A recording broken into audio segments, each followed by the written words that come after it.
एक happy couple Paul और iris साथ में ड्राइविंग कर रहे होते हैं। आयरिस की आंखों पर पट्टी बंधी होती है क्योंकि पॉल उसे एक सरप्राइज लोकेशन पर ले जा रहा होता है। जब वो वहां पहुंचते हैं तो पॉल बताता है कि ये स्काई व्यू टावर की ग्रैंड ओपनिंग है। आयरिस बहुत एक्साइटेड होती है लेकिन थोड़ा हेजिटेट करती है लिफ्ट में जाने को क्योंकि लिफ्ट में बहुत लोग हैं। लिफ्ट थोड़ी देर के लिए रुक जाती है लेकिन फिर चलती रहती है। हमें पता चलता है कि ये टावर 150 मीटर ऊंचा है, स्टील रीइंफोर्स कंक्रीट और ग्लास से बना है और ये अपनी डेडलाइन से 5 महीने पहले ही कंप्लीट हुआ था। ये बात आयरिस को थोड़ा परेशान करती है। जब वो टॉप फ्लोर पर पहुंचते हैं तो उनकी रिजर्व सीट अवेलेबल नहीं होती क्योंकि पॉल के दोस्त जेक जिसने सीट बुक की थी उसे उस दिन निकाल दिया गया था। आयरिस को थोड़ी तबीयत खराब लगने लगती है, शायद ऊंचाई या नर्वसनेस की वजह से। वो वहाँ कॉम्प्लीमेंट्री शैंपेन देखते हैं। पॉल शैंपेन लेने चला जाता है और आयरिस डिजी फील करते हुए बाथरूम की तरफ चलती है। रास्ते में वो ग्लास फ्लोर देखकर डर जाती है। बाथरूम में एक औरत गैस करती है कि आयरिस प्रेग्नेंट है। आयरिस सच बता देती है कि वो 1-2 महीने की प्रेग्नेंट है पर अभी तक पॉल को उसने नहीं बताया।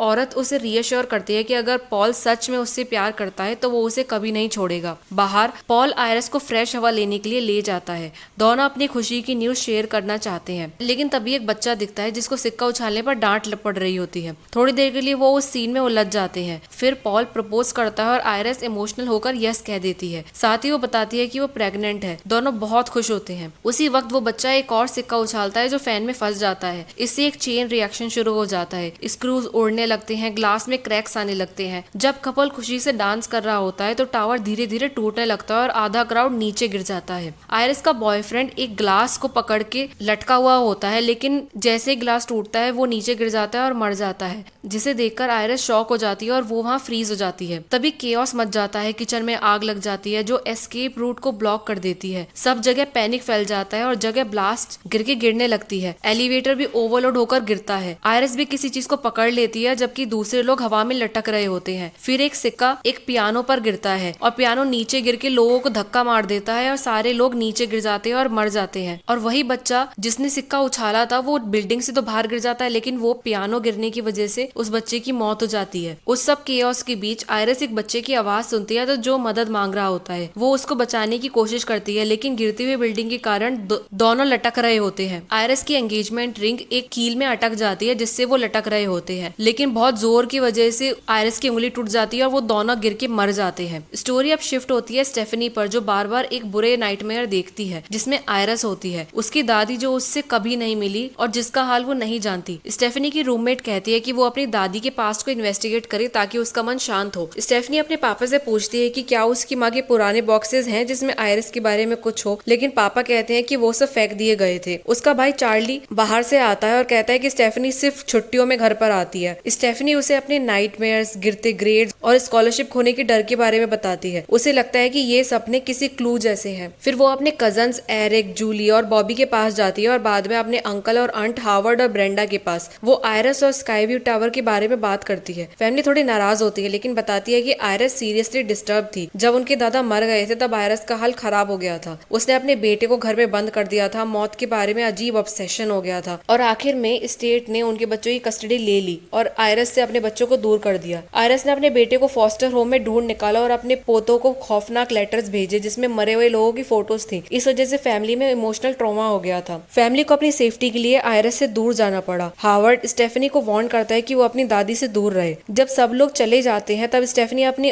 आंट ब्रेंडा से नाइटमेयर्स के बारे में मदद मांगती है। ब्रेंडा बताती है कि आयरिस के पुराने लेटर्स कहाँ रखे हैं। लेटर्स देखते हुए स्टेफनी को आयरिस का एक फोटो मिलता है उसके बॉयफ्रेंड के साथ, वही जो उसके सपनों में स्काई व्यू टावर से जुड़ा है। आंसर्स के लिए डिटरमिन्ड स्टेफनी आयरिस से मिलने जाती है। आयरिस उसे इंस्ट्रक्शंस देती है कि सारे इलेक्ट्रॉनिक डिवाइसेस बाहर छोड़ के अंदर आना है। स्टेफनी को थोड़ा डर लगता है पर वो इंस्ट्रक्शंस फॉलो करती है। आयरिस तुरंत उसे पहचान लेती है और स्टेफनी की माँ के बारे में पूछती है जो स्टेफनी को बचपन में ही छोड़कर चली गई थी। स्टेफनी बताती है कि वो 8 हफ्तों से एक वही सपना देख रही है, एक डेट, डांस फ्लोर गिरना, एक्सप्लोजन और अपनी मौत। आयरिस कहती है कि ये सिर्फ सपना नहीं बल्कि एक प्रेमोनिशन है, मतलब तुम पहले ही देख पा रहे हो कि क्या होने वाला है। कुछ साल पहले स्काई व्यू में आयरिस ने मौत को आते देखा और लोगों को बचाने के लिए इवैक्यूएट करने को कहा जिससे कई लोग बचे। वेन्यू बंद हो गया और फिर तोड़ दिया गया। आयरिस बताती है कि मौत को पसंद नहीं है जब उसके कोई रास्ते में आता है। तब से मौत वापस आई है और उस रात वहाँ सबको ले गई, इंक्लूडिंग पॉल जो स्टेफनी के दादा थे। आयरिस ने मौत को पहचाना और कंट्रोल करना सीख लिया है। आयरिस के पास एक किताब है जिसमें उसने मौत के बारे में सब कुछ लिखा है और वो चाहती है कि स्टेफनी को वो सब सिखाए सिखाए, पर इसमें टाइम लगेगा। अभी के लिए आयरिस कहती है कि स्टेफनी उसके साथ रहे क्योंकि बाहर की दुनिया बहुत डेंजरस है। आयरिस 20 साल से घर से बाहर नहीं गई और ये दोनों के लिए सेफ जगह है। उस किताब में उसकी पूरी लाइफ की रिसर्च है मौत के बारे में। स्टेफनी आयरिस के साथ रहना चाहती है पर स्कूल जाना है उसे। आयरिस कहती है कि वो नहीं जा सकती क्योंकि वो अगर बाहर गई तो वो मर जाएगी और उसके मरते ही मौत उसकी फैमिली के पीछे आएगी। स्टेफनी बिलीव नहीं करती और कहती है कि वो किताब के बिना जा रही है, पर आयरिस फील करती है कि अगर स्टेफनी जाएगी तो वो मर जाएगी। फिर भी आयरिस अपनी जान जोखिम में डालकर घर से बाहर निकलती है और स्टेफनी को किताब पकड़ा देती है। जैसे ही आयरिस किताब के बारे में बात कर रही होती है, मौत अपना खेल खेलती है और आयरिस की उसी समय मृत्यु हो जाती है स्टेफनी के सामने। कुछ दिनों बाद आयरिस के फ्यूनरल में स्टेफनी अपने डैड और अंकल को बताती है उसकी दादी ने फैमिली के लिए मौत आने की वार्निंग दी थी। फ्यूनरल के दौरान स्टेफनी की माँ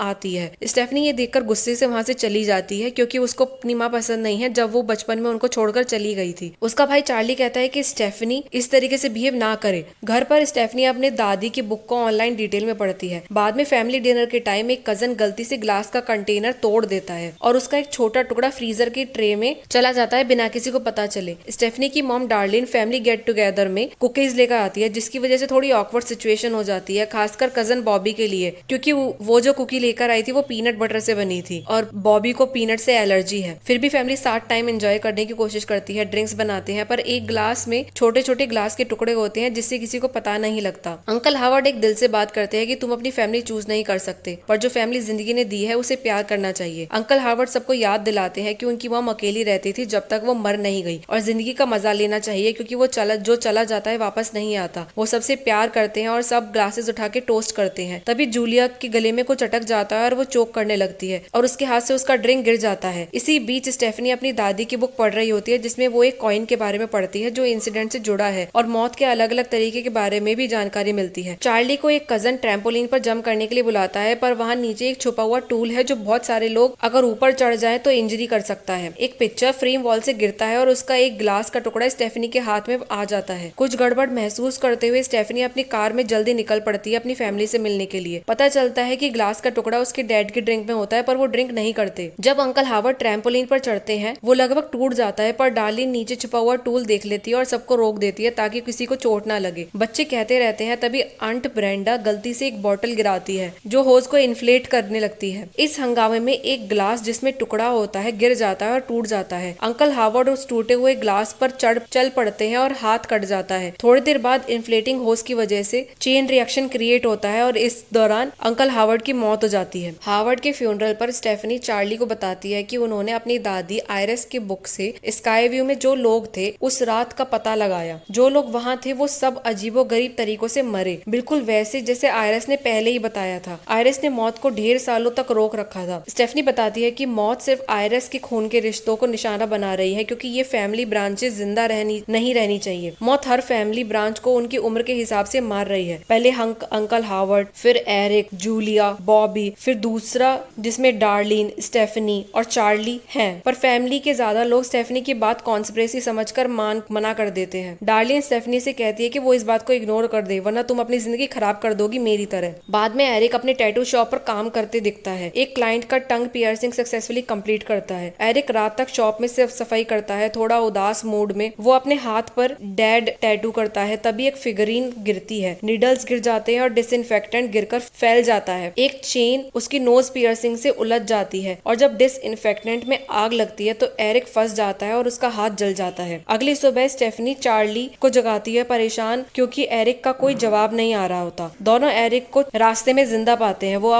अपना जला हुआ हाथ और नया टैटू दिखाता है। एरिक स्टेफनी की वार्निंग्स को हंसी में लेता है, मजाक करता है कि शायद मौत उसके पीछे नहीं है। एक बॉल लगभग एरिक को हिट करती है। स्टेफनी सबको समझा रही होती है कि उनको वार्निंग्स पे ध्यान रखना चाहिए, अपने आसपास जो चीजें हो रही है उन सब का ध्यान रखो। और जूलिया भी तभी घर से बाहर निकलती है और वो स्टेफनी की वार्निंग्स को सुनकर उन्हें बेवकूफ समझती है। कुछ ही देर में वो बॉल जूलिया से टकरा जाती है और जूलिया का बैलेंस बिगड़ने की वजह से वो गार्बेज डंपस्टर में गिर जाती है जहाँ वो क्रश होने वाली होती है। भाग दौड़कर गार्बेज ट्रक ड्राइवर को रोकने की कोशिश की जाती है पर वो डिस्ट्रैक्टेड होता है और जूलिया दुख भरे तरीके से कचरे के साथ क्रश हो जाती है। जूलिया के मरने के बाद स्टेफनी की थ्योरी फैमिली को थोड़ी समझ में आने लगती है। बस एरिक अभी तक डाउट करता है कि पहले तो उसका मरना लिखा था तो फिर वो क्यों नहीं मरा। तब आंट ब्रेंडा बताती है कि एरिक हावर्ड का बायोलॉजिकल बेटा नहीं है, इसलिए मौत उसके पीछे अभी तक नहीं आई। फैमिली अब स्टेफनी की बात समझने लगती जाती है और डेथ के ऑर्डर को चेक करती है और सब कुछ सही निकलता है। अगला नंबर बॉबी का है, लेकिन स्टेफनी को नहीं पता कि बॉबी मरेगा कैसे। स्टेफनी आयरिस की बुक को पढ़कर पैटर्न को समझने की कोशिश करती है। सब मिलके हॉस्पिटल जाने का प्लान बनाते हैं क्योंकि डार्लिन को याद आता है कि आयरिस ने वहाँ एक डॉक्टर जेबी के बारे में बताया था जिसने मौत को हरा दिया था। फैमिली हॉस्पिटल जाती है, एरिक भी उनके साथ जाता है। रास्ते में स्टेफनी पुरानी खुशगवार तस्वीरें देखती है पर दिल में दर्द होता है। हॉस्पिटल में उन्हें विलियम मिलता है, वो वही बच्चा है जिसे आयरिस ने स्काई व्यू में बचाया था। विलियम बताता है कि मौत के चक्कर से बचने के दो तरीके हैं, या तो किसी और को मार दो या मर के वापस आ जाओ, पर दोनों ही बहुत खतरनाक है। विलियम ने अपनी किस्मत मान ली है और कहता है कि अब उसका थोड़ा ही वक्त बचा है तो जितना बचा है उसको एंजॉय करो। इसी बीच एरिक बॉबी को अपना प्लान बताता है। वो बॉबी को मारना चाहता है और फिर उसे वापस लाकर साइकिल तोड़ना चाहता है, शायद सबको बचा सके इस तरीके से। एरिक बॉबी की एलर्जी का ध्यान रखते हुए उसे पीनट की चॉकलेट देता है कि अगर वो मरने ही वाला है तो इससे अच्छा है कि तुम एक बार ट्राई कर लो। बॉबी वो चॉकलेट खा लेता है पर उसके बाद उसकी तबीयत खराब होने लगती है। इस वक्त वो जिस रूम में होते हैं वो MRI का रूम होता है। वहाँ वो रेडिएशन बहुत होती है और अचानक से एक मशीन चल पड़ती है जो रेडिएशन बढ़ा देती है। बॉबी गिर जाता है और